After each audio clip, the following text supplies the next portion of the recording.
اس کے مقابلے میں دیوبندیوں کا دین ہے، منوایا جا رہا ہے، یہ مانے منوایا جا رہا ہے، زبردستی ہے، نہیں تو فتاوے ہیں، مانتے ہو ٹھیک ہے، نہیں مانتے ہو اس کا مسلک دیوبند سے کوئی واسطہ نہیں۔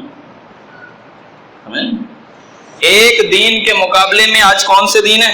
دیوبندیوں کا دین ہے، آج بریلویوں کا دین ہے، اہل حدیثوں کا دین ہے، آج قادیانیوں کا دین ہے، منواتے ہیں اس دین کو۔ اس دین کے مقابلے میں جو دین اللہ تعالیٰ نے نازل کیا، اہل تشیع اپنا دین منوا رہے ہیں، اہل قرآن اپنا دین منوا رہے ہیں، اس کے مقابلے میں حنفی منوانے والے الگ ہیں، حنفی منواتے ہیں اپنے آپ کو، ہمارا حنفی دین قبول کریں۔ اللہ کی شان دیکھیں کتنا اللہ کا حوصلہ ہے۔ نماز پڑھی جا رہی ہے، نماز حنفی، حنفی نماز، نماز کون سی پڑھنی تھی؟ نماز محمد الرسول اللہ، حنفی نماز، حنفی دین قبول کیا جا رہا ہے۔ شافعی دین، مالکی دین، حنبلی دین، اس دین کے مقابلے میں جو دین اللہ نے نازل کیا، اعلان کیا تھا واضح طور پر کہ ایک دین کل قیامت کے دن قبول ہونے والا ہے، باقی سارے لوگ خسارے میں جائیں گے، سارے کے سارے لوگ اللہ خسارے میں ڈال دے گا۔ آج دیکھیں مرزا غلام احمد قادیانی کا اپنا دین ہے، اس کے مقابلے میں آپ دیکھیں احمد رضا خان بریلوی کا اپنا دین ہے۔ اس دین کے مقابلے میں جو دین اللہ نے نازل کیا، قاسم نانوتوی کا اپنا دین ہے، نذیر حسین دہلوی کا اپنا دین ہے، اس کے مقابلے میں آپ دیکھیں عبد الوہاب نجدی کا اپنا دین ہے۔ اور یہی دین اسی طریقے سے ایک دین کی ٹکر میں منوانے والا دین، جب رسول اللہ دین پیش کر رہے تھے ابو جہل اپنا دین پیش کر رہا تھا، ابو لہب اپنا دین پیش کر رہا تھا، مدینے والے اپنی طرف بلاتے ہیں، یہود اپنی طرف بلاتے ہیں، نصارہ اپنا دین پیش کر رہے ہیں۔ رسول اللہ صلی اللہ علیہ وسلم کے دور کے اندر مسیلمہ کیا کر رہا تھا؟ اپنا دین پیش کر رہا ہے، اپنا دین پیش کرتا ہے، لوگوں کو بیان کر رہا ہے کہ اس دین کو مانیں۔ اس کے مقابلے میں جو دین اللہ نے نازل کیا، اس بات کو تھوڑا سا جب آپ سمجھ لیں گے تو جو دین اللہ تعالیٰ نے منوانا ہے وہی قبول ہونا ہے۔ اس دین کی خصوصیات کیا ہیں، اس دین کے اندر اوصاف کیا ہیں، اس دین میں مرضی چلتی ہے تو کس کی چلتی ہے، اس چیز کو تھوڑا سا سمجھ جائیں گے۔ میں اپنے عنوان کی طرف جاؤں گا انشاءاللہ۔ فرعون کہنے لگا، اللہ نے ذکر کیا وقال فرعون نے کہا کہ ذرونی اقتل موسیٰ، مجھے چھوڑو میں موسیٰ کو قتل کر دوں، مجھے چھوڑو میں موسیٰ کو قتل۔ انبیاء کی مخالفت ہو رہی ہے، لوگ قتل کے اوپر در پہ ہیں، کس بدولت، کس چیز کو منوانا چاہتے ہیں، اس چیز کو اللہ نے ذکر کیا۔ وقال فرعون کہنے لگا ذرونی اقتل موسیٰ، مجھے چھوڑو میں موسیٰ کو قتل کر دوں۔ وَلْيَدُ رَبَّ، بلا لے وہ اپنے رب کو، وَلْيَدُ رَبَّ، بلائے اپنے رب کو۔ کیا اس کو خطرہ ہے؟ کہتا ہے انی اخاف ان یبدل دینکم، مجھے یہ ڈر ہے کہ موسیٰ تمہارا دین بدل دے گا، اپنا دین منواتا ہے فرعون کا دین، مجھے یہ ڈر ہے کہ موسیٰ تمہارا دین بدل دے گا، او ان یظہر فی الارض الفساد، یا وہ زمین کے اندر فساد برپا کرنا چاہتا ہے۔ پتہ چلتا ہے کہ کوئی طبقہ، کوئی گروہ، کوئی فرد جب لوگوں کو یہ دعوت دے کہ اس دین کو مانو جو دین اللہ نے نازل کیا، اس دین کو قبول کرو جو آسمان سے بنا کر اللہ نے شریعت سازی کر کے وہ دین بھیجا ہے، تو لوگ ان کے بارے میں کہتے ہیں یہ فساد فی الارض کر رہے ہیں۔ یہی الفاظ کس کے ہیں؟ فرعون کے۔ فرعون کہتا ہے کہ موسیٰ کیا کر رہا ہے؟ زمین میں فساد کر رہا ہے۔ جس دین کو نازل کیا اللہ نے، جس کتاب کو نازل کیا، لوگوں کے درمیان جن اختلافات کا فیصلہ کیا، یہ انہی اختلافات کو عین وہی بنیادی اصول آج انہوں نے کیا کیا؟ اختلافی بنا کر اپنے دین کی دعوت دے دی۔ بولے جن جن عنوانات پر آپ گفتگو کرتے ہیں یہ سارے اختلافی ہیں، اسے بیان نہ کریں، جو ہم بیان کر رہے ہیں اس کی طرف آ جائیں۔ اپنا دین منوانا چاہتے ہیں، کس کے مقابلے میں؟ اس دین کے مقابلے میں جو دین اللہ تعالیٰ نے نازل کیا۔ فرمایا هو الذی ارسل رسولہ بالہدی ودین الحق، وہی ذات ہے جس نے رسولوں کو بھیجا بالحق، حق کے ساتھ، حق کو ظاہر کرنے کے لیے۔ فرمایا لیظہرہ علی الدین کلہ، اس لیے کہ جو دین اللہ نے اس پر نازل کیا ہے اس کو سارے ادیان کے اوپر غالب کر دے۔ پتہ چلا کہ بہت سارے دین مانے جا رہے ہیں زمین کے اندر، اللہ دین کلی، دین کلی، بہت سارے دینوں کے اوپر اللہ اس دین کو غالب کرنا چاہتا ہے جسے رسول کے ذریعے نازل کیا ہے۔ بہت سارے دین منوائے جا رہے ہیں زمین کے اوپر، اور وہ دین ان کی شریعت سازی زمین پر ہوئی، آسمان سے شریعت سازی نہیں ہوئی۔ ایک دین کی آسمانی شریعت سازی، فرمایا وہی دین سارے ادیان کے اوپر غالب آئے گا، وہی دین سارے ادیان پہ غالب آئے گا۔ فرمایا وَكَفَى بِاللَّهِ شَهِيدًا، اور اللہ کو یہ کام مشکل ہے نہیں، اللہ کافی ہے گواہ اس بات کے لیے۔ کیا کرے گا؟ اس دین کو نافذ کرے گا، غالب کرے گا، سارے ادیان پہ ایک دین غالب آنے والا ہے۔ آج ہر کسی کا ماننا یہ جو اللہ نے فرمایا لیظہرہ علی الدین کلی، سارے ادیان پہ اسے غالب کرے گا، یعنی دیوبندی دین۔ پوچھیں ذرا آپ ان سے، لیظہرہ علی الدین کلی، دین کون سا؟ دیوبندی دین۔ لیظہرہ علی الدین کلی، دین کون سا ذکر ہوا یہاں؟ فرمائیں گے ان کے بڑے بڑے اکابرین علماء، یہ اہل حدیث دین ہے، یہ مسلک اہل حدیث ہے۔ اس کے بارے میں اللہ نے فرمایا لیظہرہ علی الدین کلی، یہ دین اہل حدیث سارے دینوں پہ غالب آئے گا، یہی کہا اللہ نے۔ یہی دین جو دین پیش کر رہے ہیں بریلویوں والا، وہی دین غالب آئے گا؟ نہیں، یہ جو دین پیش کر رہے ہیں قادیانیوں والا، شیعوں والا، یہی دین اللہ نے اسی دین کے متعلق کہا ہے کہ یہی غالب آئے گا؟ نہیں کہا اس کے متعلق۔ کس دین کے متعلق اللہ نے کہا؟ وہ رسولوں کے اوپر جو اللہ نے نازل کیا، فرمایا وہ دین غالب آئے گا۔ وہ کون سا دین ہے؟ وہ دین قیم، سیدھا دین، پکا دین۔ کون سا دین؟ دین قیم، جو آیت آپ کے سامنے تلاوت کی ہے۔ فرمایا فَأَقِمْ وَجْهَكَ لِلدِّينِ الْقَيِّمِ، بس اپنا رخ کر لو کس دین کی طرف؟ دین قیم کی طرف۔ اب اللہ تعالیٰ نے جب اس کو ذکر کیا دین قیم کو، وہ سیدھا دین ہے۔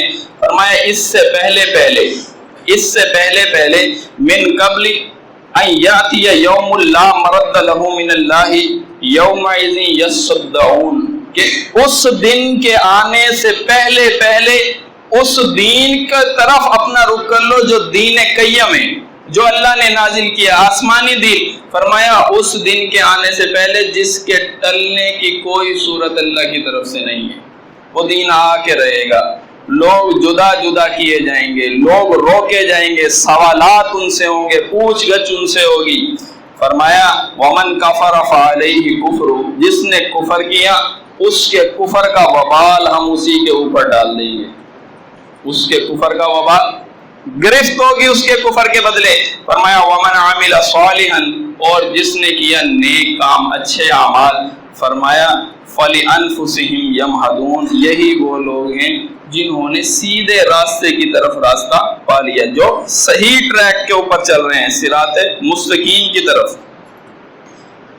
پھر اللہ رب العزت نے اس کا ذکر کیا، فرمایا لیجزی الذین آمنوا وعملوا الصالحات، جزا دیتا ہے اسی طرح اللہ ایمان والوں کو اور وہ لوگ جو اعمال صالحہ کرتے ہیں، فرمایا من فضلہ، اپنے فضل سے۔ پتہ چلا کہ اس دین کے جو پیروکار ہیں اپنی کوئی کرامت نہیں، ان کی اپنا کوئی ان کے پاس معیار نہیں، اس دین کے اوپر چلنے والے، فرمایا من فضلہ، یہ نرا اللہ کا فضل ہے، جسے چاہتا ہے وہ عطا کرتا ہے۔ فرمایا انہ لا یحب الکافرین، دیکھو اس دین کی مخالفت کرنے والے جتنے لوگ ہیں، اس دین کو رد کرنے والے جتنے لوگ ہیں، ان کو اللہ نے کفار میں جمع کر کے فرمایا ایسے کافروں سے اللہ محبت نہیں کرتا، یعنی تم اس دین کی مخالفت کرنے والے دین کے حامی اور مددگار نہ بننا، ورنہ کیا ہوگا؟ تمہارا شمار انہی میں ہوگا، اور اللہ ایسے لوگوں سے محبت نہیں کرتا۔ یہ دین قیم کا ذکر ہوا، یہ دین قیم ہے کیا؟ اس کو میں ذکر کرنا چاہتا ہوں، تھوڑا سا ذہن میں رکھیں کہ آسمانی دین اللہ نے نازل کیا، تھوڑا سا خلاصہ ذہن میں رکھیں، آسمانی دین اللہ نے نازل کیا، اس کے مقابلے میں ہر دور میں اپنے اپنے دین منوائے جا رہے ہیں، حتیٰ کہ لوگ قتل کے در پہ ہیں کہ وہ انہیں خطرہ اس بات کا کہ ہمارا دین جو ہے وہ کہیں رد نہ کر دیا جائے، لوگ اس سے منحرف نہ ہو جائیں، تو وہ کیا کرتے ہیں، دوسرے دین منوانے کے لیے اختلافات میں، انتشار میں، قتل کے در پہ، مخالفت، پروپوگنڈے، ہر چیز کے اوپر اتر آتے ہیں۔ اور اللہ نے فرمایا یہ جو دین اللہ نے بھیجا وہی غالب آئے گا۔ پھر آپ دیکھیں فرمایا کہ کل اننی ہدانی، پیغمبر آپ ان سے کہہ دیجئے کہ مجھے میرے رب نے ہدایت دی ہے، کس چیز کی؟ الی صراط مستقیم، سیدھے راستے کی۔ دین قیم سمجھ لیں کہ دین قیم کسے کہتے ہیں؟ سیدھا دین، پکا دین۔ اس کا کیا مطلب ہے؟ فرمایا کل، پیغمبر ان کے سامنے اعلان کیجئے، اننی ہدانی ربی، کہ مجھے میرے رب نے ہدایت دی ہے، رہنمائی کی ہے، الی صراط مستقیم، سیدھے راستے کی جانب۔ فرمایا دینا قیما ملت ابراہیم، یہ کون سا دین ہے؟ ملت ابراہیم ہے۔ دین قیم کون سا دین ہے؟ دین قیم صراط مستقیم۔ فرمایا دینا قیما ملت ابراہیم حنیفہ، دین قیم ملت ابراہیم، اور دین قیم دین حنیف ہے۔ فرمایا حنیفہ، وہ یکسو تھا، سب سے کٹ کر ایک اللہ کا ہونے والا تھا۔ حنف کہتے ہیں کنارے کو، سمندر کے کنارے کو کہتے ہیں حنف۔ اس سے فرمایا کہ حنیفہ، ابراہیم کیا ہے؟ سب سے کٹ کر ایک کا ہی ہونے والا ہے، ایک کا، ایک کنارے پہ لگنے والا ہے، سب سے کٹ کر، سب سے اپنا تعلق توڑ کر ایک جانب ہونے والا ہے۔ فرمایا یہی دین قیم ہے۔ فرمایا وما کان من المشرکین، اور وہ مشرکوں میں سے بھی نہیں ہے۔ ادھر سے ایک نقطہ آپ سمجھ لیں، صراط مستقیم کا ذکر کیا اور پھر فرمایا وما کان من المشرکین، وہ مشرکین میں سے نہیں ہے۔ صراط مستقیم یہ وہ راستہ ہے جس کے اوپر اللہ نے انبیاء کو چلایا۔ صراط مستقیم یہ وہ راستہ ہے جس کے اوپر اللہ نے شہداء کو چلایا ہے۔ صراط مستقیم یہ وہ راستہ ہے جس کے اوپر اللہ تعالیٰ نے صالحین کو چلایا، صدیقین کو چلایا۔ اس راستے پر شرک والی بیماری موجود نہیں ہے، اس راستے پر شرک والی بیماری موجود نہیں ہے۔ یہ متضاد باتیں ہیں، بندہ صراط مستقیم پر بھی ہو اور مشرک بھی ہو، ایسا نہیں ہو سکتا۔ بندہ صراط مستقیم پر بھی ہو اور وہ شرک بھی کرے، ایسا نہیں ہو سکتا۔ بندہ مشرک ہو اور کہے میں صراط مستقیم پر ہوں، شرک کرتا ہو اور وہ یہ کہے میں صراط مستقیم پر ہوں، یہ متضاد باتیں۔ آپ قرآن کی آیات دیکھیں، صراط مستقیم کا معنی دیکھیں، شرک کی تردید کے ساتھ صراط مستقیم کا ذکر کیا، یہاں پہ بھی اسی طرح ذکر کیا، میرے رب نے مجھے ہدایت دی صراط مستقیم کی طرف۔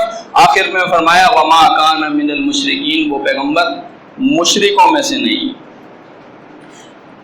ہمیں یہ بات پتہ چل گئی کہ دین قیم وہ راستہ ہے جس میں شرک والی بیماری موجود نہیں ہے، اور ہمیں کہا کہ تم رخ کر لو دین قیم کی جانب، تم اپنا رخ دین قیم کی جانب کر لو۔ یہی وہ دین ہے جو آسمان سے نازل کیا، شریعت آسمان سے بنائی، اور اسی دین نے سارے ادیان کے اوپر غالب ہو جانا ہے، اسی دین نے سارے ادیان کے اوپر غالب ہونا ہے۔ یہ دین کیا ہے؟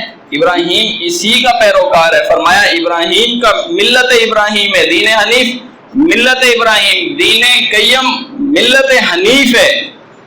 اب اس چیز کو سمجھیں۔ فرمایا اذ قال له ربه اسلم، اذ قال له ربه اسلم، کہ جب اس کے رب نے کہا کہ مسلم ہو جا۔ یہ کون ہے؟ یہ دین قیم کا راہی۔ دین قیم کا راہی کیا ہوگا؟ جب اس کا رب کہے کہ مسلم ہو جا، اسے ہر حال میں مسلم ہونا پڑے گا، ہر حال میں اسے فرما بردار اور تابع دار ہونا پڑے گا۔ اسی لیے ابراہیم نے فرمایا قال اسلمت لرب العالمین، میں اپنے رب کا مسلم ہو گیا۔ کیوں؟ اس لیے کہ ان کا رخ ہے دین قیم کی جانب، دین قیم جو اللہ نے نازل کیا۔ اس دین کے مقابلے میں دین منوائے گئے ہیں، اسے سر توڑ کوشش کر کر کے اسے منوایا گیا یہ دین مانے، اسے قبول کرے۔ اور دین قیم کا ایک صفت اور ایک اللہ تعالیٰ نے اس کی اوصاف کا یہ ذکر کیا، فرمایا وما امروا الا ليعبدوا الله مخلصين له الدين حنفاء ويقيموا الصلاة ويؤتوا الزكاة وذلك دين القیم۔ دین قیم کیا ہے؟ کہ دین قیم کے اوپر جو چلنے والا ہوگا، جو دین قیم کو ماننے والا ہوگا، فرمایا وہ اللہ کے علاوہ کسی اور کی عبادت نہیں کرے گا، اللہ کے علاوہ کسی اور کی شریعت نہیں مانے گا۔ عبادت کے مفہوم میں بہت سارے، آپ کوئی بھی مفہوم کریں، جب اللہ کہتا ہے اے اولاد آدم میں نے کہا تھا کہ شیطان کی عبادت نہ کرنا، کیا معنی مراد تھا؟ اس کا حکم نہ لینا، وہ اس کا طریقہ، اس کے راستے پہ نہ چلنا، وہ جو وسوسہ اندازی کرتا ہے اس کو قبول نہ کرنا۔ اب پتہ چل گیا کہ یہ عبادت کا ایک مفہوم ہے کہ ایک چیز اللہ نے بیان کی ہو، اس کے مقابلے میں وہ چیز قبول کر لی جائے جو دوسرے بیان کر رہے ہیں۔ اور دین قیم کے اوپر چلنے والا وہ اس طرح کی کوئی چیز قبول نہیں کرتا، وہ وہی چیز قبول کرے گا جو اللہ نے نازل کی ہے، جو اللہ تعالیٰ نے بیان کی ہے۔ فرمایا کہ ام لہم شرکاء، کیا تم نے ایسے شریعت ساز بنا رکھے ہیں؟ یعنی شریعت سازوں کی نفی اللہ نے قرآن میں کی، شریعت سازی جو ہے وہ کسی کا حق نہیں ہے سوائے اللہ کے۔ فرمایا ام لہم شرکاء شرعوا لهم من الدین ما لم یأذن بہ اللہ، کیا ایسے شریعت ساز بنا رکھے ہیں جو انہیں شریعت گھڑ گھڑ کے دیتے ہیں جس کی اجازت اللہ نے نہیں دی۔ یہ شریعت گھڑی ہے تب دین بنا دین دیوبندیوں کا، شریعت گھڑی ہے تب دین بنا دین بریلویوں کا، شریعت گھڑی ہے تب دین بنا اہل حدیثوں کا دین، شریعت گھڑی تب دین بنا اہل قرآن کا دین، شریعت گھڑی تب دین بنا اہل تشیع کا دین۔ شریعت گھڑی ہے اکابرین نے، علماء نے، اور اس کی جانب میں آپ کی توجہ دلانا چاہتا ہوں۔ اب ہر ایک کا ذکر کروں، ایک محفل میں اس کا ذکر کرنا مشکل ہے، ان کو ذکر کر لیتے ہیں جو اس معاشرے میں کہتے ہیں کہ اصل مواحد ہم توحید کے علمبردار ہیں، توحید ہے تو ہمارے پاس ہے، توحید سمجھنے والے ہیں تو صرف ہم لوگ ہیں۔ ان کو لے لیں، ان کو اٹھا لیں، ان کی اکابر شخصیتوں میں سے جن کی وہ بات مانتے ہیں، ایسے سمجھ لیں کہ ان کے ممبر میں سے جو چمکتا ہوا نام ہے، ان کا جو سر کا تاج ہے، اس کو لے لیں۔ ایک نام ہے علامہ ابن قیم کا۔ یہ وہ شخص ہیں کہ اہل حدیث جب تک اسے خطبے میں اس کا نام نہ لے لیں، خطبہ ادھورا سمجھا جاتا ہے، خطبہ پورا نہیں ہوا، مزہ نہیں آیا، نام نہیں لیا کس کا؟ علامہ ابن قیم کا۔ اب میرا عنوان آپ سمجھیں، عنوان یہ ہے کہ فرق دین قیم اور دین ابن قیم، فرق دین قیم اور دین ابن قیم، کہ ایک دین جو اللہ نے نازل کیا جس کے متعلق فرمایا فاقم وجہک للدین قیم، ایک دین جو اللہ نے اس کے مقابلے میں منوایا گیا کون سا دین؟ مانیے دین ابن قیم۔ ابن قیم نے کیا لکھا ہے؟ ابن قیم نے کیا بولا ہے؟ اب یہ وہ گروہ ہے جو کہتا ہے قبر پرستی سے ہمارا کوئی واسطہ نہیں، جس کا کہنا یہ ہے کہ دربار سازی ہم تو اس کا رد کرتے ہیں، قبروں پہ چادریں چڑھانا ہم تو اس کا رد کرتے ہیں، قبروں کے مجاور بننا ہم تو اس کا رد کرتے ہیں۔ جو طبقہ یہ کہتا ہے کہ ہم قبروں کے اوپر بیٹھنے کو، قبروں کو آباد کرنے کو اور وہاں پہ جا کے نظر و نیاز اور چڑھاوے چڑھانے کو ہم غلط سمجھتے ہیں، قبر پرستی سے ہمارا کوئی واسطہ نہیں، ہم موحد ہیں، ان کا ایک امام ہے جس کا نام ہے علامہ ابن قیم۔ اب اس نے اپنا دین پیش کیا ہے اس دین کے مقابلے میں جو دین اللہ نے نازل کیا تھا، دین قیم کے مقابلے میں آیا دین ابن قیم۔ اس چیز کو سمجھ لیں، دین قیم اور دین ابن قیم، تھوڑا سا موازنہ کرنے کی آپ کوشش کریں گے تو اس بات کو سمجھ جائیں گے کہ دین قیم کیا کہتا ہے، دین قیم کا تقاضا کیا ہے اور دین ابن قیم کا تقاضا کیا ہے۔ دین قیم کا تقاضا یہ کہ مرنے کے بعد جسم میں قیامت کے دن روح ڈالی جائے گی. کس کا تقاضا ہے؟ اس دین کا جو دین اللہ نے نازل کیا ہے، اس کے مقابلے میں منوایا گیا دین. قرآن کہتا ہے ثم انکم بعد ذلک لمیتون ثم انکم یوم القیامت تبعثون. کس دین کا تقاضا ہے؟ دین ابن قیم کا تقاضا نہیں ہے. کس کا ہے؟ دین قیم کا تقاضا ہے. اس کے مقابلے میں ہے دین ابن قیم. دین قیم یہ کہتا ہے کہ مرنے کے بعد جسم کے اندر روح کب آئے گی؟ قیامت کے دن آئے گی.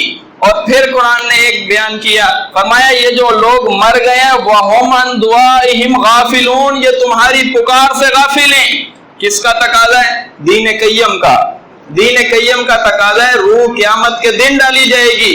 دین قیم کا تقاضا یہ ہے کہ جو لوگ مر گئے ہیں یہ تمہاری پکاروں سے غافل ہیں، نہیں سنتے. دین قیم کا تقاضا ہے انک لا تسمع الموتى، اے پیغمبر آپ مردوں کو نہیں سنا سکتے. یہ دین قیم کا تقاضا ہے. پھر فرمایا ولا تسمع ثم الدعاء، پیغمبر وہ بہرے جو پیٹھ پھیر کر بھاگے جا رہے ہوں آپ اپنی پکار ان کو بھی نہیں سنا سکتے. پھر فرمایا ان تدعوہم، اگر آپ ان کو پکاریں لا یسمعوا دعاءکم، وہ تمہاری پکار نہیں سنتے. کس کا تقاضا ہے؟ دین ابن قیم کا. دین قیم کا تقاضا ہے کہ مردہ سنتا نہیں، روح قیامت کے دن آئے گی، اس سے پہلے نہیں آئے گی. دین قیم کا تقاضا ہے وہ مردے تمہاری پکاروں سے غافل ہیں. پھر قرآن کہتا ہے وما انت بمسمع من فی القبور وما یستوی الاحیاء ولا الاموات، مردے زندے برابر نہیں ہیں، مردے زندے برابر نہیں ہیں. دین قیم کا تقاضا ہے. اس کے مقابلے میں پیش کیا جانے والا دین دین ابن قیم، اس کا تقاضا کیا ہے؟ کتاب لکھی ہے کتاب الروح نفیس اکیڈمی سے. اس کا تقاضا یہ ہے کہ اس جسم میں مرنے کے بعد روح فوراً لوٹا دی جاتی ہے. روح لوٹا، اس سے ٹکر لی، دین قیم سے ٹکر لینے والا دین دین ابن قیم. دین قیم سے ٹکر لے لی. کیا اللہ کہتا ہے قیامت کے دن زندہ ہوگا. یہاں کتاب میں لکھا اس کی روح اس کے جسم میں لوٹا دی جاتی ہے. پھر آگے لکھتا ہے اگر کوئی مردوں کے قریب نماز پڑھتا ہے، یہ وہ لوگ ہیں جو کہتے ہیں قبر پرستی سے ہمارا کوئی تعلق نہیں، یہ وہ لوگ ہیں جو کہتے ہیں مزار سازی سے ہمارا کوئی واسطہ نہیں، قبروں کے مجاور بننے سے ہمارا کوئی واسطہ نہیں. کتاب لکھی، کتاب میں کہتے ہیں اگر کوئی مردوں کے قریب نماز پڑھتا ہے تو وہ اسے دیکھتے ہیں، وہ اسے دیکھتے ہیں اور انہیں ان کی نماز کی خبر ہو جاتی ہے اور اس نماز کی وجہ سے رشک کرتے ہیں. اچھا، رشک کرنا زندوں کا کام ہے کہ مردوں کا؟ شریعت کہتی ہے دین قیم کا تقاضا یہ تھا کہ مردے اور زندے برابر نہیں ہیں. دین ابن قیم کا کیا تقاضا ہے؟ مردے زندے برابر ہو گئے. مردہ دیکھ بھی رہا ہے، نماز سے رشک بھی کر رہا ہے، اس کو نماز کی خبر بھی ہو رہی ہے اور پھر اس کے اندر روح بھی لوٹانے کا عقیدہ پہلے بیان کر دیا. آگے چلیے، کہتے ہیں مردہ دفن کیے جانے کے بعد جنازے میں شریک ہونے والوں سے مانوس ہوتا ہے. مانوس ہونا کس کا کام؟ زندوں کا. دین قیم کیا کہتا ہے؟ مردے زندے برابر نہیں. دین ابن قیم کیا کہتا ہے؟ جنازے میں شریک ہونے والوں سے مردہ جو ہے وہ مانوس ہوتا ہے. یہ شریعت سازی ہے، یہ دین زمین کے اندر بنایا. آگے ایک کتاب میں لکھا الکافیہ الشافیہ میں، یہ امر صحیح ہے کہ ہمارے نبی صلی اللہ علیہ وسلم عمدہ طریقے سے اس شخص کے سلام کا جواب دیتے ہیں جو آپ کو سلام کرتا ہے. یہ کس کا تقاضا ہے؟ دین ابن، یہ دین قیم سے ٹکر لینے والا دین، بالکل اس کے مخالف، بالکل اس کے مخالف آیات پیش ہو رہی ہیں. دین قیم روک لگاتا ہے، رکاوٹ پیدا کرتا ہے. نہ مردے زندے برابر نہیں ہیں، روح نہیں لوٹ کر آئے گی قیامت سے پہلے. اور فرمایا کہ اگر تم ان کو پکارو یہ پکار نہیں سن سکتے. یہاں سلام بھی سن رہے ہیں، جواب بھی دے رہے ہیں، اعمال کا بھی پتہ ہے اور پھر وہاں پہ ان کے ان کے اعمال سے، نماز پڑھنے سے رشک ہوتا ہے، جنازے میں شریک ہونے والے سے مانوس ہو رہا ہے۔ یہ کس کا تقاضا تھا؟ دین ابن قیم کا تقاضا یہ ہے، اور دین قیم اس کے مخالف ہیں۔ اب ان کا کہنا یہ ہے کہ نہ جو دین ہم نے پیش کیا یہی وہ دین ہے، لیظہرہ علی الدین کلی، یہی دین ابن قیم کے متعلق کہتے ہیں یہ دین غالب آ جائے گا سارے دینوں کے اوپر، ایسا ہی ہوگا۔ یہ جو اللہ تعالیٰ نے فرمایا میں اور میرا رسول غالب آئے گا، کاتب اللہ لاغلبن انا ورسلی، میں اور میرے رسول غالب آئے گا، یہ بات لکھ دی ہے۔ لیظہرہ علی الدین کلی، وہ دین ہر ادیان پہ غالب آئے گا جو دین رسولوں پہ اللہ نے نازل کیا۔ پھر یہ دین مغلوب کیوں ہو جاتا ہے؟ جب اللہ نے اپنی ذمہ داری لی ہے کہ میں اسے غالب کروں گا، پھر یہ دین مغلوب کیوں ہو جاتا ہے؟ دوسرے ادیان اس پہ غالب کیوں آ جاتے ہیں؟ سوچ پیدا ہوتی ہے جب اللہ نے کہا میں قوی ہوں، میں عزیز ہوں، میں طاقتور ہوں، میں زبردست ہوں، میرا دین غالب آئے گا، میں اور میرے رسول غالب آئیں گے، پھر یہ دین مغلوب کیوں ہو جاتا ہے؟ اس کی ایک وجہ ہے، اصل میں اللہ رب العزت جبرن منوانا نہیں چاہتا، ڈنڈے کے زور پہ مانو اسے، نہ دلائل دے دو، انہیں سمجھا دو، یہ اپنے دین کو منوانے کے لیے ایڑی چوٹی کا زور لگا دے، پھر بھی میرا دین غالب آئے گا، یہ میں نے لکھ دیا ہے۔ آپ سمجھ گئے؟ یہ دین عارضی طور پہ غالب آ جاتا ہے، دوسرے دین عارضی طور پہ اس کے اوپر غالب آ جاتے ہیں، ورنہ حقیقت میں اللہ نے فرمایا کہ میرا دین ہی غالب آنے والا ہے۔ اچھا، غالب کا ایک دوسرا معنی یہ کریں، دنیا میں تو غالب آئے گا، غلبہ ہوگا، ایک دین مانتے مانتے یہ شخص مر گیا، دین ابن قیم کا پیروکار مر گیا، دین قیم والا جو دین اللہ نے پیش کیا تھا اب یہ مر گیا، کل قیامت کے دن اللہ کے سامنے یہ پیش ہو جائے گا تو یہ دین لے کر آئے گا دین ابن قیم، جبکہ قبول ہونا تھا دین قیم، اب غالب کون سا دین ہے؟ یعنی قبول نہیں کیا جائے گا، دنیا میں تو غلبہ اس کے اوپر ہم لائیں گے ہی لائیں گے، کل قیامت کے دن اس کے دین کو ہم قبول نہیں کریں گے۔ دوسرا نقطہ ذہن میں رکھیں، چند نکات آپ کے سامنے پیش کرنے ہیں، عنوان یہی ہے کہ فرق دین قیم اور دین ابن قیم، کہ دین قیم کیا ہے اور دین ابن قیم، اس کے مابین فرق کیا ہے۔ دوسرا نقطہ ذہن میں رکھیں، فرمایا کہ وَإِلَى اللَّهِ تُرْجَعُ الْأُمُورُ، یہ دین قیم کا تقاضا ہے۔ کیا تقاضا ہے؟ وَإِلَى اللَّهِ تُرْجَعُ الْأُمُورُ، سارے کے سارے کام اللہ ہی کی طرف پلٹائے جا رہے ہیں، امر آتا بھی اللہ کی جانب سے، کام ہو جاتے ہیں وہ سارے پلٹائے بھی اللہ کی طرف جاتے ہیں۔ فرمایا وَإِلَى، خبردار، إِلَى اللَّهِ تَصِيرُ الْأُمُورُ، سارے کے سارے امور اللہ کی طرف پلٹائے جائیں گے۔ سورۃ ہود میں فرمایا وَإِلَيْهِ يُرْجَعُ الْأَمْرُ كُلُّهُ، سارے کے سارے کام کس کی طرف پلٹائیں گے؟ اللہ کی جانب۔ آپ بھی سارے کام اللہ کی طرف سے رہے ہیں، پلٹائے بھی اللہ کی طرف جائیں گے۔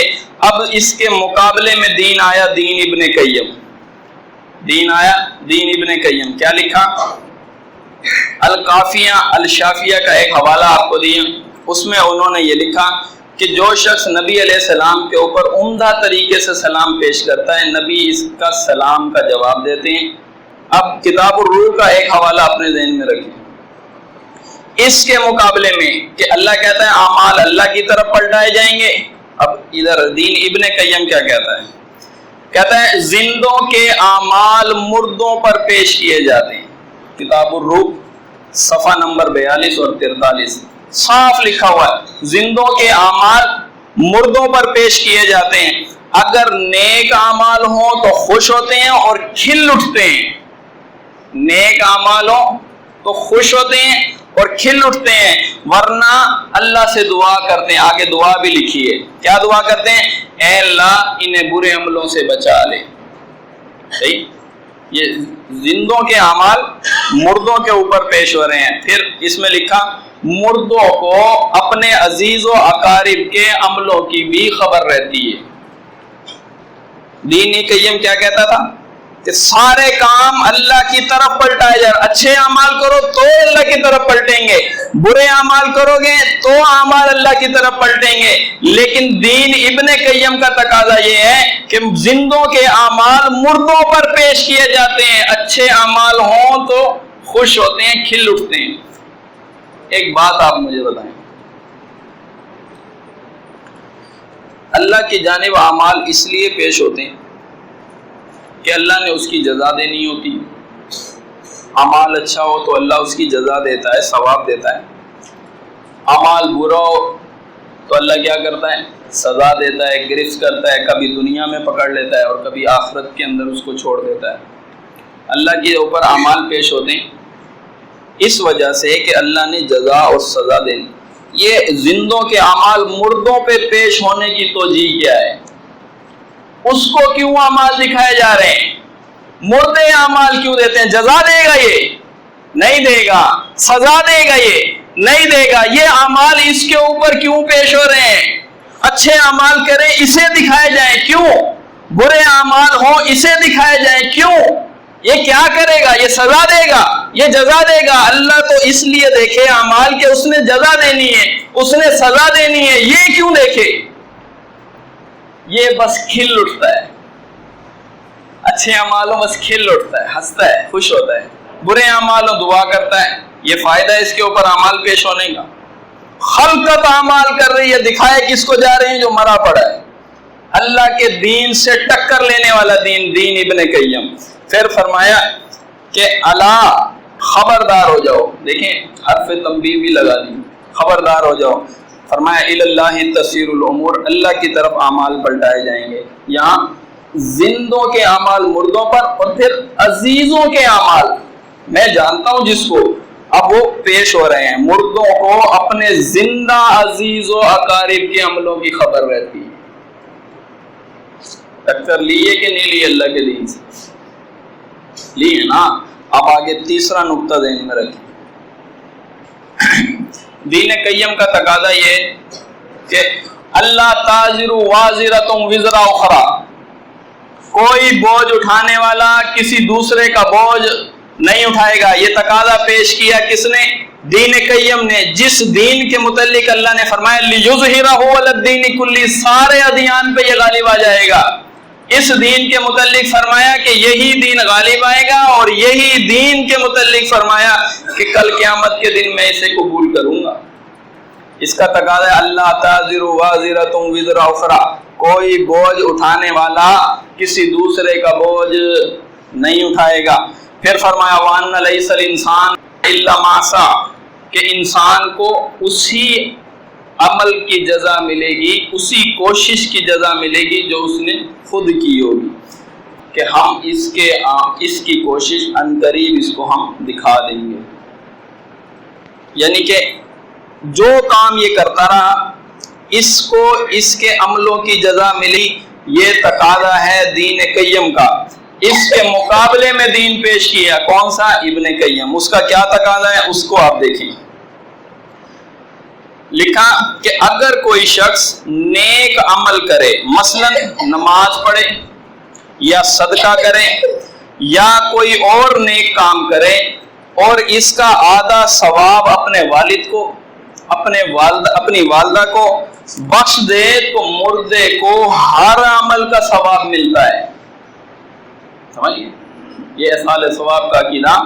پھر آگے لکھا نیز فرمایا 3 مرتبہ آیت الکرسی. اب آگے دیکھیں 3 مرتبہ آیت الکرسی اور 3 بار سورۃ اخلاص پڑھ کر یہ دعا کرو اور دعا مانگو اللہ ان کو اس کا ثواب مردوں کو پہنچا دے. یعنی 3 دفعہ آیت الکرسی پڑھ کے 3 دفعہ سورۃ اخلاص پڑھ کے اللہ سے دعا کرو اے اللہ اس کا ثواب جو ہے وہ مردوں کو پہنچا دے. کیا لکھا؟ مردوں کو ہر عمل کا ثواب ملتا ہے. ادھر دین قیم کا کیا تقاضا تھا؟ ہر انسان کو اسی کی کوشش دکھائی جائے گی. کوئی بوجھ اٹھانے والا کسی دوسرے کا بوجھ نہیں اٹھائے گا. پھر ادھر دین قیم کا تقاضا یہ تھا کہ کل امرئ بما کسب رہین, ہر شخص اپنے کیے پر رہن رکھا ہوا ہے. ہر شخص اپنے کیے پر رہن رکھا ہوا ہے، اور رہن وہی توڑ سکتا ہے جس نے رہن رکھا ہوا ہے۔ ہمارے دنیا میں بھی یہی کام، رہن کون توڑ سکتا ہے؟ جس نے رہن رکھا ہے۔ وہ فرمایا کہ اپنے کیے پر یہ رہن رکھا ہوا ہے، کوئی دوسرا آئے اس کا رہن توڑ دے، ایسا نہیں ہوگا۔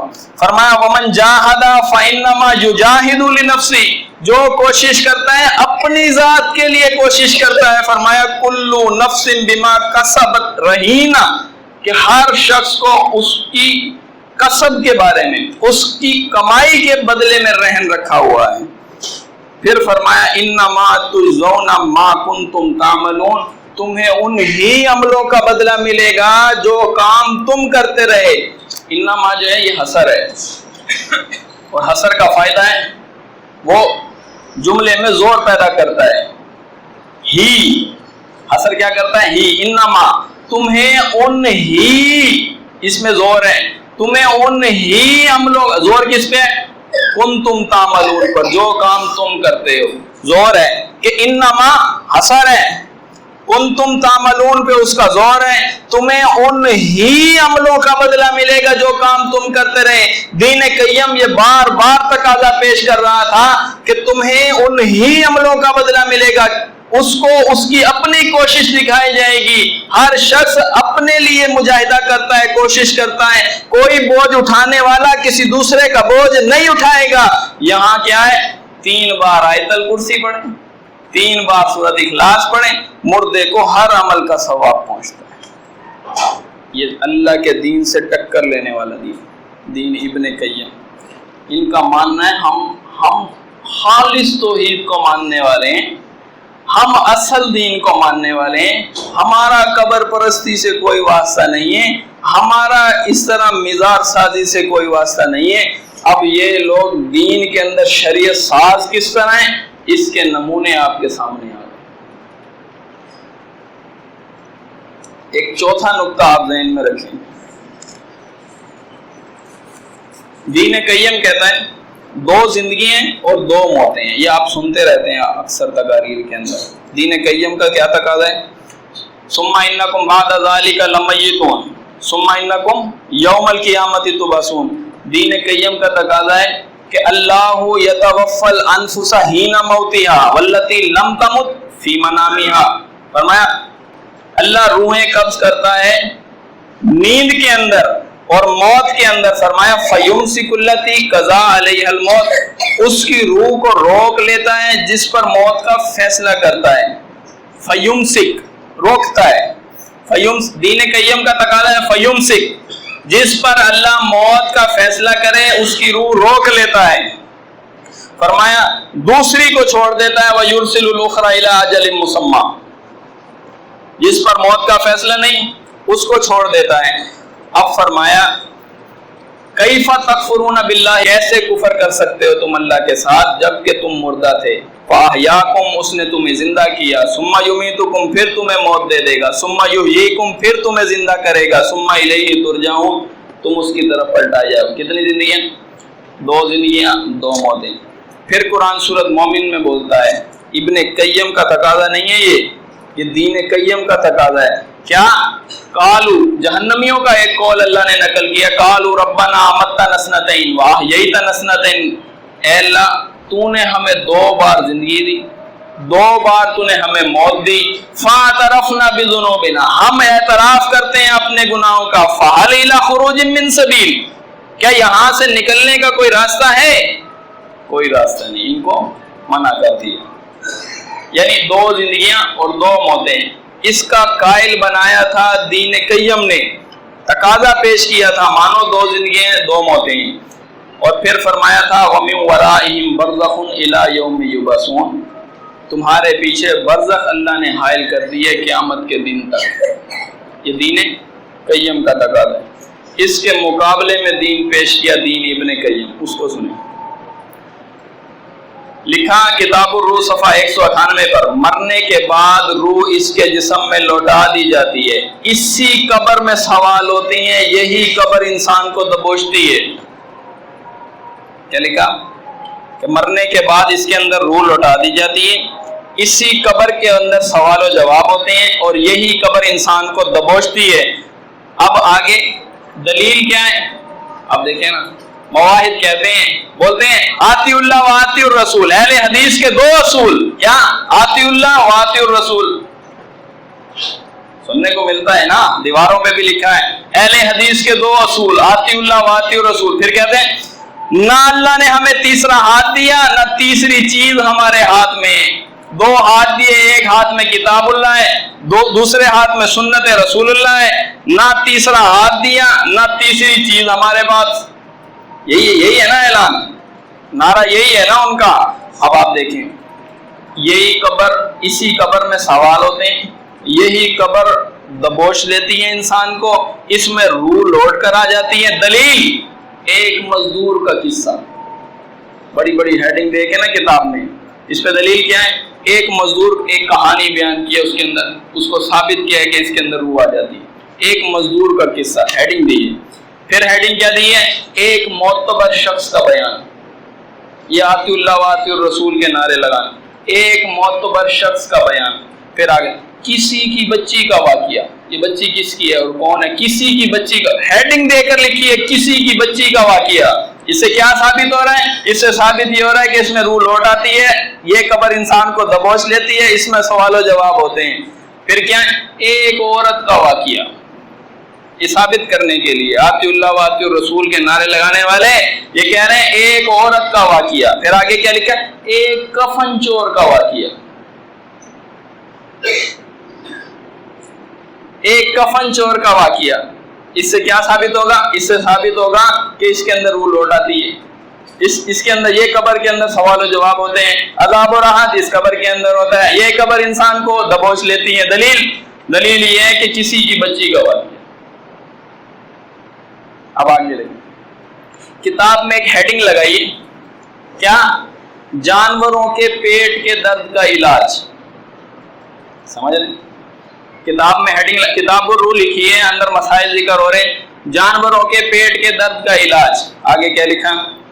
کہتے ہیں کہ بعض علماء کہتے ہیں اسی وجہ سے جب جانوروں کے پیٹ میں درد ہوتا ہے تو لوگ انہیں یہودیوں کی قبروں پر، نصرانیوں کی قبروں پر، منافقوں کی قبروں پر، اسماعیلی اور نصیریوں کی قبروں پر ادھر لے جاتے ہیں۔ تو جب وہ قبر کے پاس جاتے ہیں، جب جانور خصوصاً گھوڑے قبر کا عذاب سنتے ہیں تو بکھلا کر بلکتے ہیں، پیٹ کا درد جاتا رہتا ہے۔ یہ ثابت کیا اس قبر میں عذاب ہوتا ہے۔ سمجھ؟ یہ ہمارے ہاتھ، دو ہاتھ دیے ہیں، ایک ہاتھ میں اللہ کی کتاب ہے، دوسرے ہاتھ میں رسول اللہ کی تعلیم ہے۔ یہ واقعہ کیا ہے؟ یہ دلائل کیا ہے؟ جانوروں کے پیٹ کے درد کا علاج۔ عجیب منطق ہے۔ پھر آپ دیکھیں، اللہ سے ٹکر لیے نا، تو حالانکہ اللہ نے تو واضح احکام نازل کیے تھے، اب ٹکر جو لی، دلائل تو مہیا کرنے تھے نا لوگوں کو۔ فلاں کا قصہ نہیں سنا تم نے؟ اس سے زیادہ اچھی دلیل تو کبھی کبھی بریلوی دے دیتے ہیں، ہے کہ نہیں؟ یہ بیان کر رہے ہیں قبر کے اندر عذاب و راحت، اس قبر کے اندر روح لوٹا دی جاتی ہے، اس قبر کے اندر عذاب ہوتا ہے، ثواب ہوتا ہے، دبوچتی ہے، سوالات ہوتے ہیں۔ اور کیا ہے؟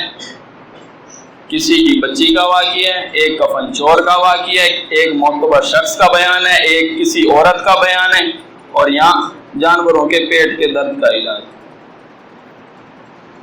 5ویں نقطے کی طرف آپ چلیں۔ دین قیم نے تقاضا پیش کیا، یا ایھا الذین آمنوا، اے لوگوں جو ایمان لے کر آئے ہو، لا تحلوا شعائر اللہ، شعائر اللہ کی بے حرمتی نہ کرو۔ دین قیم کا تقاضا ہے شاعر اللہ کی بے حرمتی نہ کرو۔ سورۃ حج میں فرمایا جو شاعر اللہ کی تعظیم کرے فإنہا من تقوی القلوب، یہ کیا ہے؟ دلوں کا تقوی ظاہر کرتی ہے، دلوں کے تقوی کی یہ علامت ہے جو شاعر اللہ کی تعظیم کرتا ہے۔ بے حرمتی نہ کرو اس کی، یہ دین قیم کا تقاضا ہے۔ اب اس کے مقابلے میں جو دین آیا، دین ابن قیم، اس کا تقاضا کیا ہے؟ کتاب لکھی ہے بداء الفوائد، کہتے ہیں صفحہ نمبر 1065 جلد 3، کہتے ہیں سائل نے پوچھا کہ رسول اللہ صلی اللہ علیہ وسلم کا حجرہ افضل ہے یا خانہ کعبہ؟ سائل ہے، اب اس کو کوئی روک تو نہیں سکتا نا۔ سائل نے پوچھا کہ رسول اللہ کا حجرہ افضل ہے یا خانہ کعبہ؟ آگے کہتے ہیں اگر تمہارا ارادہ خالی حجرہ ہے، جواب کیا ہے؟ اگر تمہارا ارادہ ہے خالی حجرہ تو پھر کعبہ افضل ہے، ورنہ اگر تمہاری مراد اس سے وہ ہے جس میں رسول اللہ صلی اللہ علیہ وسلم مدفون ہے، اگر تمہاری مراد اس سے وہ ہے جس میں رسول اللہ صلی اللہ علیہ وسلم مدفون ہے تو پھر اللہ کی قسم نہ عرش افضل ہے۔ کیا لکھا ہے؟ شاعر اللہ کی توہین توپ چلائیے، کہتے ہیں پھر اللہ کی قسم نہ عرش افضل ہے، نہ اس کے تھامنے والے فرشتے افضل ہیں، نہ جنت عدن افضل ہے، اور نہ ہی پوری دنیا۔ اگر حجرے کا وزن مع الجسد کیا جائے تو یہ ساری کائنات اور جو کچھ اس کے اندر ہے سب سے افضل ہوگا۔ وہاں کیا تھا؟ لا تحلوا شعائر اللہ، شاعر اللہ کی توہین نہ کرو۔ یہاں کیا کیا؟ حجرے کو اٹھایا اللہ کے کعبے سے بھی افضل۔ بھائی اگر وہی زیادہ افضل ہے تو ادھر منہ کر کے نماز پڑھ لیں نا، خانہ کعبہ کی طرف منہ کیوں کر رہے ہیں؟ وہ زیادہ افضل ہے، اتنا زیادہ افضل ہے تو ادھر منہ کر کے نماز پڑھا کریں نا۔ اللہ کے عرش سے بھی زیادہ افضل ہے، اللہ کے عرش کو تھامنے والے فرشتے ان سے بھی زیادہ افضل ہے، جنت عدن اس سے بھی زیادہ افضل ہے، جو کچھ دنیا اور دنیا کے زمین آسمان کے درمیان ہے ہر چیز سے افضل ہے۔ یہ کیا ہے؟ یہ شاعر اللہ کی توہین ہے۔ اس کو پیش کیا، اس کو تقاضے کے طور پر پیش کیا کس نے؟ دین ابن قیم نے۔ یہ وہ ہیں جو کہتے ہیں ہم توحید کے ماننے والے ہیں، ہم اصل قرآن و حدیث کے ترجمان ہیں۔ یہ ترجمہ نہیں ہو رہی، یہ تو جھٹلایا جا رہا ہے۔ نقطہ آپ ذہن میں رکھیں، دین قیم اور دین ابن قیم۔ دین قیم کا تقاضا ہے وَتَوَكَّلْ عَلَى الْحَيِّ الَّذِي لَا يَمُوتُ، توکل اور بھروسہ اس ذات پہ کرو جسے موت نہیں ہے، جسے موت نہیں ہے۔ پھر فرمایا وَعَلَى اللَّهِ فَلْيَتَوَكَّلِ الْمُؤْمِنُونَ، مومن تو اللہ ہی پر توکل کرنے والا ہے۔ تعویذات کی نفی کرتا ہے، توکل ہوگا تو اللہ پر ہوگا، اس چیز پر توکل ہوگا جسے موت نہیں ہے۔ تعویذات کا رد کیا، اور رسول اللہ صلی اللہ علیہ وسلم نے فرمایا کہ من علق تمیمۃ فقد اشرک، جس نے تعویذ لٹکایا اس نے شرک کیا۔ تقاضا تھا کس کا؟ دین قیم کا، جو دین اللہ نے رسولوں پر نازل کیا، جس نے ہر دین کے اوپر غالب آنا ہے، اس کے مقابلے میں دین پیش کیا۔ تعویذ لکھ لکھ کر دیے ہیں، لکھ لکھ کر۔ کس کا؟ بخار کا تعویذ کتاب ہے، کتاب زاد المعاد حصہ سوم میں صفحہ 572 اور 73۔ بخار کا تعویذ الگ لکھ کر دیے، ولادت میں آسانی کا تعویذ الگ لکھ کر دیے، نکسیر پھوٹ جائے تو یہ تعویذ باندھ لو۔ تعویذ کا کیا معنی ہوگا؟ تعویذ تعوذ سے پناہ طلب کرنا، پناہ طلب کرنا۔ تعویذ تعوذ سے پناہ طلب کرنا۔ اللہ کو چھوڑ کر جس سے پناہ طلب کی جا رہی ہے وہ مخلوق ہے، وہ فانی ہے، اس کو ہر چیز کو ختم ہو جانا ہے، اس سے طلب مانگی جا رہی ہے۔ اور اللہ قرآن میں کیا کہتا ہے؟ وَتَوَكَّلْ عَلَى الْحَيِّ الَّذِي لَا يَمُوتُ، توکل اور بھروسہ کس کے اوپر کرو؟ جسے موت نہیں ہے۔ یہ تعویذ کا رد کیا تھا دین قیم نے، اجازت دی دین ابن قیم نے، باندھو کوئی مسئلہ نہیں، لکھ کے ہم دیتے ہیں۔ اور پھر ایسے تعویذ بھی لکھ کر دیے جس کے الفاظ نہ تو قرآن سے ثابت ہیں نہ حدیث سے ثابت، کوئی منکر روایت سے، موضوع روایت سے بھی وہ الفاظ ثابت نہیں ہیں۔ ایسے تعویذ کے حوالے بھی ان کے الفاظ بھی اپنے پاس سے بنائیں۔ کس چیز کو منوانا چاہتے ہیں؟ اب تبلیغ ہو رہی ہے اس کی کہ دین ابن قیم مانا جائے، حالانکہ اللہ نے فرمایا دین وہ قبول ہوگا جو میں نے نازل کیا ہے، جو آسمان سے آیا ہے۔ ایک ساتواں نقطہ ذہن میں رکھیں، کل 10 نکات آپ کو دینا چاہتا ہوں۔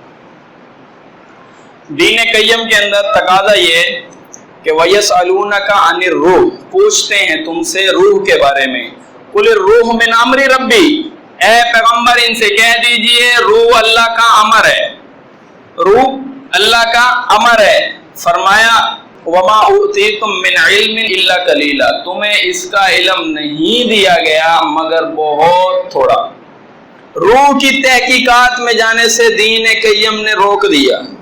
روح کے متعلق سوالات کرتے ہیں، ان کو بتا دیجئے روح اللہ کا امر ہے اور تمہیں اس کے بارے میں بہت کم علم دیا گیا. روح کی پیچیدگیوں میں نہیں جانا, روح کی تحقیقات میں نہیں جانا. دین ابن قیم بولا.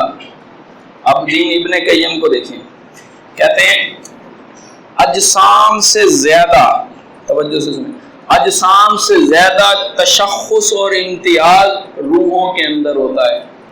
جسم ہوتے ہیں نا, پہچانے جاتے ہیں, شکلیں الگ الگ ہوتی ہیں. کہتے ہیں روحوں کے اندر اس سے زیادہ تشخص اور امتیاز ہوتا ہے. یہ دلیل کہاں ہے؟ اور ہاتھ میں تو اللہ کی کتاب تھی اور ہاتھ میں تو رسول اللہ کی کتاب تھی. یہ کہاں سے پتہ چل گیا کہ روحوں کے اندر تشخص اور امتیاز ہوتا ہے؟ یہ کہاں سے پتہ چلی یہ بات؟ یہ دین ابن قیم نے سکھایا. آگے دیکھیں, کہتے ہیں کبھی کبھی اجسام میں تو مشابہت پائی جاتی ہے مگر ارواحوں میں قطعاً کوئی مشابہت نہیں ہوتی. یہ بھی ان کو پتہ ہے. جسم تو کبھی کبھی شکلیں ملتی جلتی ہیں, بندہ دھوکہ کھا جاتا ہے یہ دونوں بھائی جڑواں ہیں, بہت شکل ان کی ملتی ہے.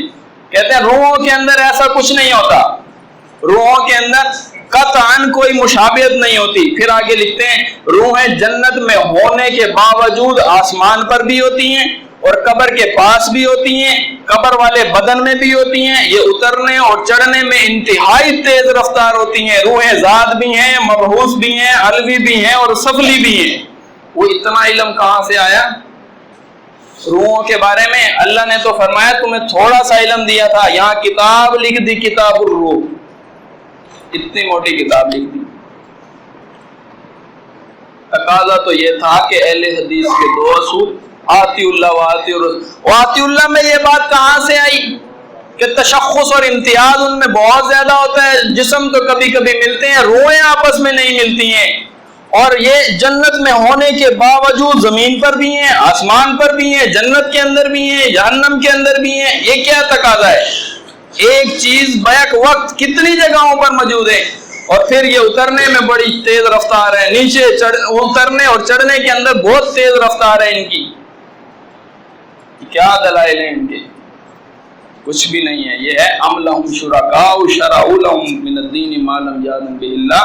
ایسے شریعت ساز مقرر کیے جو شریعتیں گھڑ گھڑ کے دیتے ہیں, شریعت گھڑ کے دیتے ہیں. لوگ اس کو ایسے چوم چاٹ کے, اور جب تک خطبے میں اس بندے کا نام نہ لے لیں خطبہ ہی ادھورا سمجھا جاتا ہے, مزہ نہیں آیا. ابن تیمیہ ابن قیم کا نام نہیں آیا. 8واں نقطہ ذہن میں رکھیں.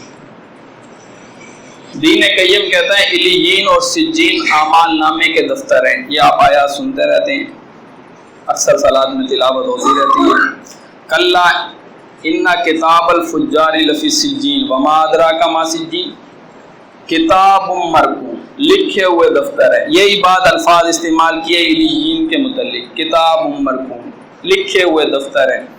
ابن قیم کہتے ہیں علیین اور سجین روحوں کے مقام ہیں. علیین اور سجین روحوں کے مقام ہیں. کہتے ہیں ان میں روحیں ہوتی ہیں. یہ کہاں لکھا؟ کتاب الروح صفحہ 168 میں. کتاب اللہ کہتی ہیں علیین اور سجین اعمال نامے کے دفتر ہیں, دفتر ہیں اعمال نامے کے. اور یہ کہتے ہیں اس کے اندر روحیں رہتی ہیں. ان سے بحث کریں جب, کہتے ہیں روحیں کتابوں کی شکل میں رہتی ہیں. یہ بحث ہم سے ہوئی ہے. ہمیں یہ کہتے ہیں روحیں کتابوں کی شکل کے اندر وہاں ہوتی ہیں. اب یہ تعویل کرنے کی کیا ضرورت ہے؟ اس لیے کہ علامہ کو بچانا ہے, اس لیے کہ مسلک کا دفاع کرنا ہے, اس لیے کہ اکابرین کو بچانا ہے. کتاب اللہ کے خلاف لکھ کر چلے گئے. اب حق بولیں تو ان کا رد کرنا پڑے گا. اب حق بولیں تو پھر کیا تعویل کرتے ہیں؟ روحیں کتابوں کی شکل کے اندر اس کے اندر ہوتی ہیں. اب یہ دلیل کہاں سے آئی؟ ہاتھ تو دو تھے, یہ تیسرا ہاتھ کہاں سے ثابت ہو گیا کہ ایک ہاتھ میں تو کتاب اللہ تھی, ایک ہاتھ میں تو سنت رسول تھی, اور تیسرا ہاتھ جو ابن قیم نے لکھا وہ بھی دلیل بنے گا؟ نہیں دلیل بنے گا. اس دین کو قبول نہیں کیا جائے گا. دین قیم کا تقاضا یہ تھا, یہ 9واں آپ کو میں فرق بیان کر رہا ہوں کہ وَمِن وَرَائِهِمْ بَرْزَخٌ إِلَىٰ يَوْمِ يُبْعَثُونَ. برزخ اللہ نے حائل کر دی ہے, قیامت کے دن تک پیچھے روح واپس نہیں پلٹ سکتی.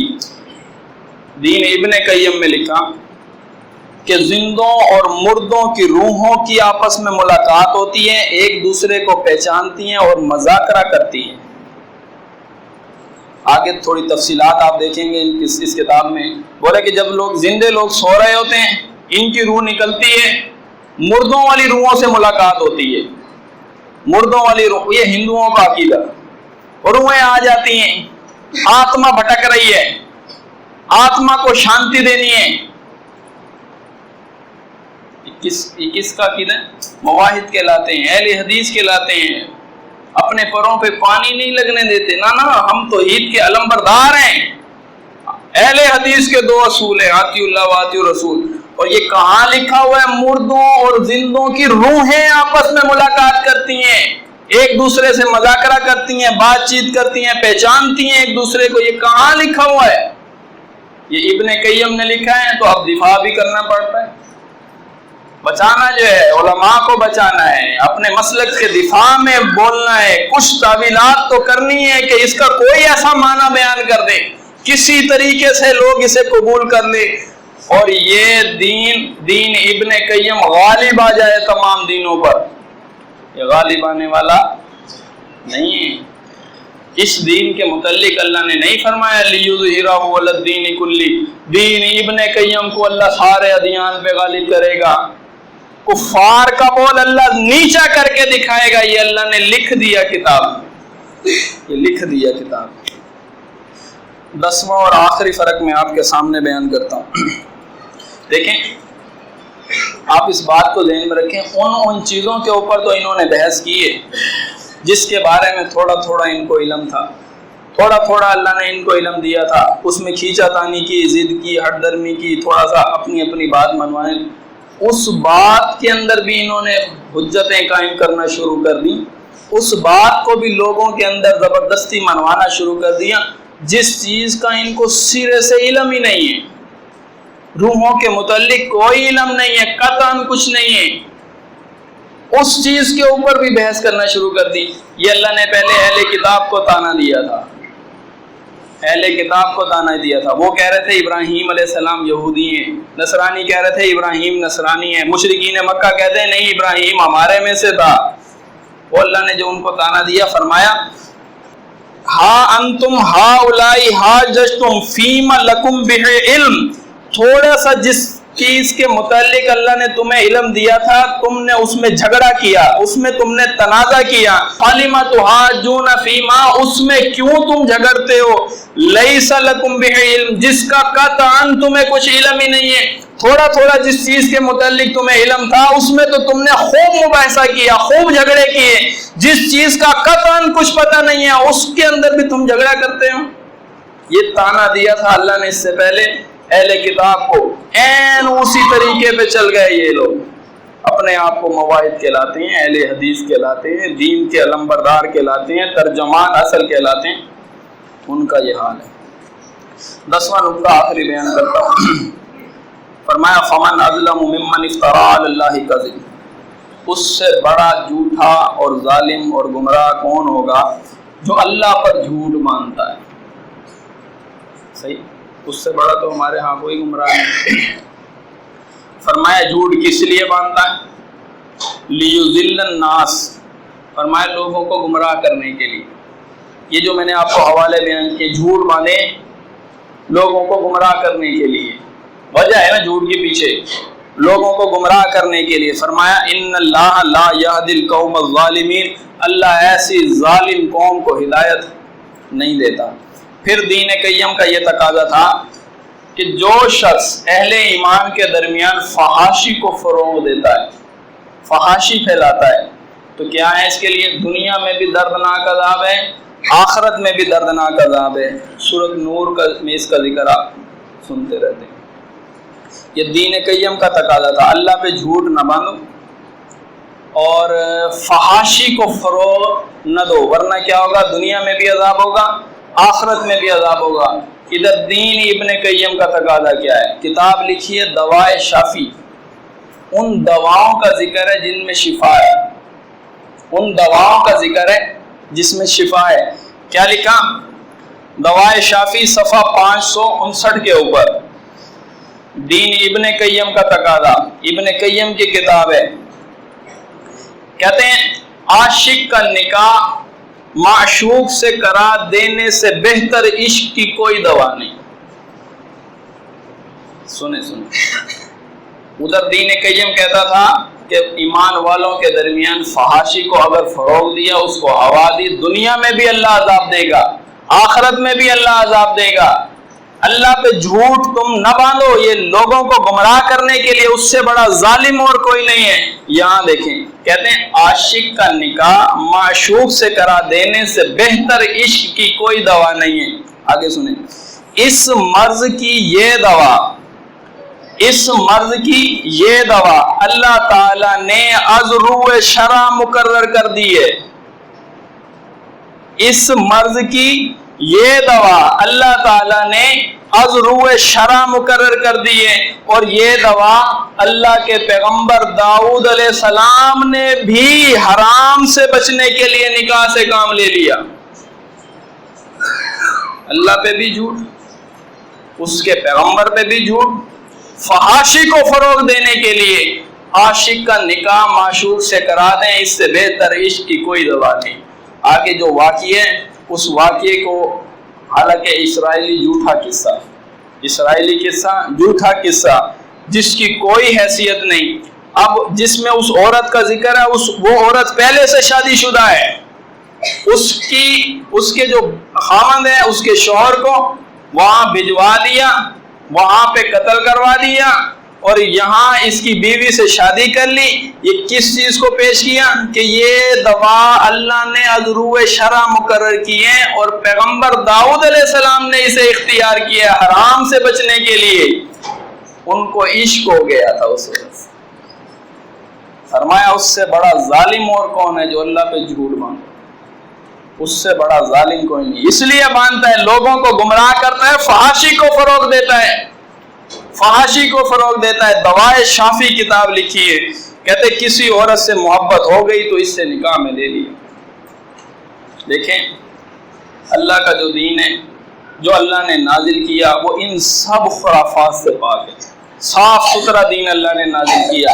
رسول اللہ صلی اللہ علیہ وسلم نے اس کی طرف تبلیغ دی اور فرمایا، اعلان کیا واضح، دیکھو یہی دین کل قیامت کے دن قبول ہونے والا ہے، اس کے علاوہ کوئی دین لے کر آؤ گے اللہ کیا کرے گا؟ اسے قبول نہیں کرے گا۔ اعمال صالحہ اگر اس نے کیے ہوں گے، اس کو راکھ بنا دے گا اللہ، ان کے اعمال غارت کر دے گا، دائمی جہنم کے اندر اللہ ان کو پھینک دے گا۔ تو اللہ سے دعا ہے کہ اللہ تعالی ہمیں حق بات کہنے اور اس پر عمل کرنے کی توفیق عطا فرمائے۔ وما علینا الا البلاغ۔